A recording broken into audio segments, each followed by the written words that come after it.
Percentual é muito alto, Vera, de pessoas com problemas intestinais. Isso é um grupo geral das doenças, né? Então, assim, a hora que a gente tem que ter um cuidado, porque isso engloba síndrome do intestino irritável, intestino preso, intolerâncias alimentares. Então, a gente tem que olhar com cuidado para realmente não criar um estigma na população, eu acho, né? Então, fala um pouquinho sobre cada um, então. Você começou a falar síndrome do intestino irritável. Qual que seria esse grupo? O que seria isso? Fala um pouquinho sobre essa síndrome. A gente tem observado que o número de doenças intestinais realmente tem aumentado muito, né? As pessoas têm estado mais atentas a isso, a população tem vivido mais e tem preocupado muito com a alimentação, né? E hoje as pessoas cuidam, procuram fazer exercício, comer melhor e começam, a hora que eles observam para o intestino dela, para o funcionamento, coisas que seriam antes aceitáveis, fica uma semana sem ir no banheiro, ou 3 dias. Hoje as pessoas não, elas querem ter um funcionamento mais regular, elas querem se sentir melhor com o seu próprio organismo. E isso leva a uma demanda maior no consultório. Então a gente tem observado isso, a procura tem sido maior, né? Você entende, Vera, que tem aumentado ou as pessoas estão mais atentas? E o que leva a esse aumento de pessoas com problemas intestinais? Eu acho que a gente aumentou a gama de diagnósticos. Por exemplo, até 5, 6 anos atrás, por exemplo, intolerância à frutose. Seria uma coisa impensável. Você já pensou alguém que tem intolerância à frutose? Não. Pois é. E eu tenho visto no meu consultório, a intolerância à frutose tem aumentado muito, intolerância à sacarose, a intolerância à lactose. Agora tem que tomar cuidado, porque também tem, eu acho que um pouco da indústria, né? Hoje se você chegar no supermercado, a linha de produtos para intolerância à lactose é enorme, né? Glúten, pessoas que não são intolerantes ao glúten, vários nutricionistas estão tirando o glúten desses pacientes. Aí ela passa a se tornar uma pessoa intolerante. Isso. Então, eu acho que a gente tem que ter cuidado, a pessoa assim, ela vai tirar o alimento se ela realmente tem aquela intolerância.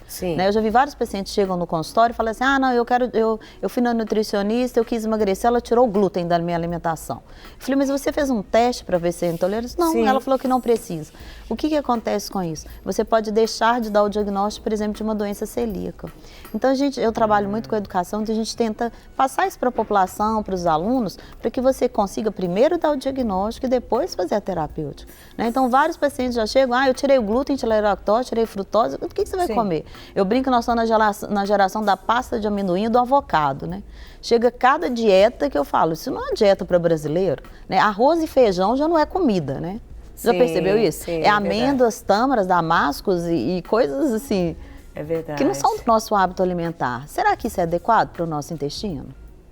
E a atividade física também, hoje as pessoas estão mais sedentárias. E isso afeta diretamente. Claro, na questão intestinal, eu falo que, você já viu quando você anda, você sai uns pequenos gasezinhos assim, né? Então, à medida que você caminha, você faz exercício, e hoje quem faz exercício tem aquele grupo, que é a turma da academia e a turma do que não faz nada. É verdade. 8 ou 80.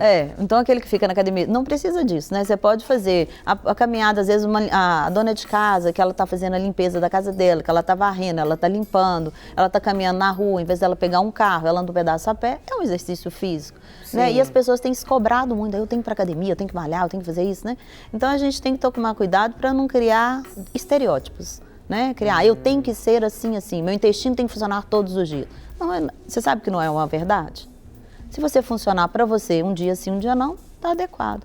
Agora, uma coisa que eu gostaria de destacar, que eu vejo muito um erro diagnóstico, é o paciente que chega no consultório, às vezes ele faz 2, 3, 4, 5, 10 endoscopias, porque ele tem problema de refluxo. E o problema não é refluxo, o problema é intestinal. Olha! Porque nós temos um tubo digestório, vai da boca até o ânus. Se ele tem o intestino preso, ele produz gás, você concorda? O gás sobe. A hora que ele sobe, o paciente reflui. Então, ele foca só no refluxo. Então, às vezes o paciente chega lá, tomou, tem 10 anos que eu estou fazendo exame, eu usei omeprazol, pantoprazol, uma série de medicamentos, e pergunto como é que é seu intestino? Intestino? A hora que você palpa o intestino do paciente, cheio de gás, ela fala, mas minha barriga de tarde fica aquele barrigão inchado. Aí você pesquisa, o paciente é intolerante a vários alimentos. Uau! Como que a gente tem que estar atento, né? Exatamente. Agora, existem alimentos que são venenosos, né? Se o paciente, por exemplo, ele tem doença celíaca, ele não pode comer glúten. Se ele comer glúten, ele pode ter um câncer de intestino. Se o paciente tem intolerância à lactose e ele toma lactose, isso não vai dar um problema para ele. O que ele vai ter? Ele vai ter uma diarreia, vai ter uma distensão, mas não vai levar a uma doença grave, como um câncer, por exemplo. Olha, agora, por exemplo, eu falo no sentido de, na questão intestinal, por exemplo, seja refrigerantes, gorduras, tem algumas coisas que não se deve comer, se alimentar disso, que isso vai afetar diretamente a sua questão intestinal. Claro, né? Eu acho assim, por exemplo, você tomar um refrigerante ocasionalmente, eu tinha um hábito, você acredita que eu tomava refrigerante todo dia? Ué, acredito que você está contando. E eu sou gastroenterologista, né? Então era uma fome, estamos, nossa, é gasto tomar Coca-Cola. Então eu tive que fazer uma mudança. Isso é um problema que você tem que avaliar a sua alimentação, né? Então, à medida que você vai melhorando, isso vai refletindo, obviamente, no seu estado físico como um todo, né? E os pacientes, eles precisam estar atentos. Eu acho que consultar um gastroenterologista, consultar uma nutricionista, eu acho que isso ajuda muito no processo digestório mesmo. Uau! Aqui você até trouxe para mim umas informações, supercrescimento bacteriano do intestino delgado. Isso é um tema que está super na moda, eu fiz questão de trazer, porque a gente recebe muito dos pacientes hoje. Uma das coisas que ninguém acredita, mas que é muito divulgado, que é o transplante de fezes. Você já ouviu falar? Não.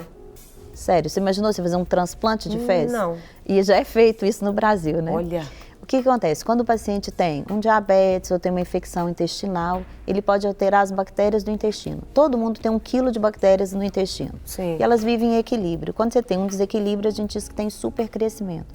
Então, a gente tem diagnosticado muito no consultório. É um teste muito simples, é um teste respiratório, em que o paciente vai soprar um tubo e a gente detecta que eles têm supercrescimento. Se tiver, a gente trata com antibióticos e depois com probióticos. E o paciente restaura a flora, né? Eu digo aquele paciente enfesado, né? Ele está cheio de fezes, verdade, né? É verdade. E aí o supercrescimento, o que ele faz? Ele dá esse desequilíbrio, chama disbiose. Quando você conserta isso, você restaura o equilíbrio da saúde do paciente mesmo. Tem um quadro que está sendo muito estudado hoje, chama BRAIN, de cérebro, FOG, de neblina. Pacientes que têm alterações intestinais, eles têm repercussão, inclusive, de atenção, de cansaço fácil. Então, são coisas que podem ser tratadas e o paciente vai ter uma melhora da qualidade de vida. Para receber todas as novidades do canal, inscreva-se. E se curtir o vídeo, clique em gostei. Aproveite para acompanhar a Rede Super nas redes sociais.